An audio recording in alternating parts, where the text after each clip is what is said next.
like the Magic House are especially important for a child's development and exposure to science and math, still more work needs to be done for representation in the STEM field. One local author is working to normalize encouraging young girls to math and science through a STEM-focused chapter book series. Michael Anderson is joining us live now. Michael, thank you so much for coming on the show.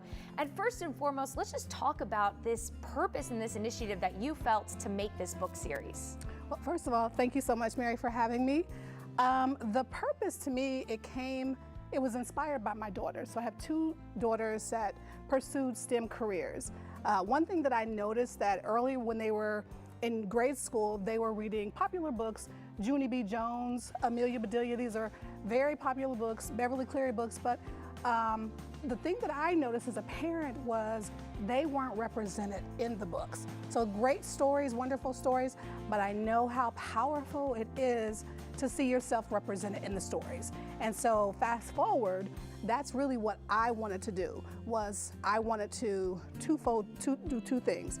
I wanted to write stories where kids can see themselves represented, Black and brown girls specifically, but I also wanted to write stories that could spark interest in STEM, science, technology, engineering, and math. And it is so important, as you mentioned, because when you're growing up, you want to be able to say, oh, I can be that someday.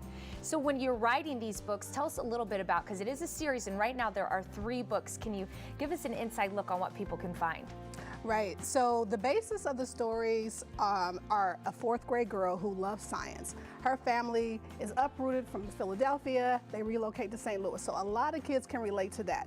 Being new in school, starting something new, and Zoe is really trying to acclimate herself, make friends, but she's having a hard time. So there's some anxiety there. Again, issues that people can relate to.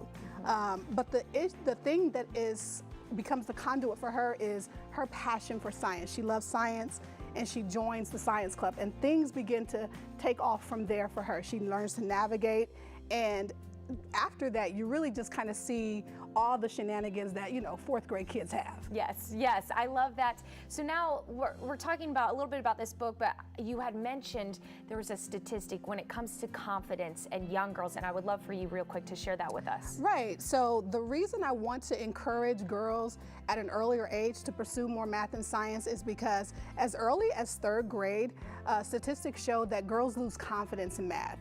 That's not the statistics for boys, and so I want to deal with that. And this is, to me, this is my way of, targeting that and changing that, combating that, because technology is our future. That's not going anywhere. And so I want to encourage as many and inspire as many as I can through this chapter book series. Of course, and so many women can do so much in that field and hopefully help for a better tomorrow. Well, thank you so much, Michael, for coming on the show. And right in our own backyard, such a cool initiative happening right here. Go ahead and take a look at your screen because you can meet Michael August 6th at the Urban Expo back to school. There will be a book signing, or you could find www.everythingmichael.com. Also on socials at everythingmichael.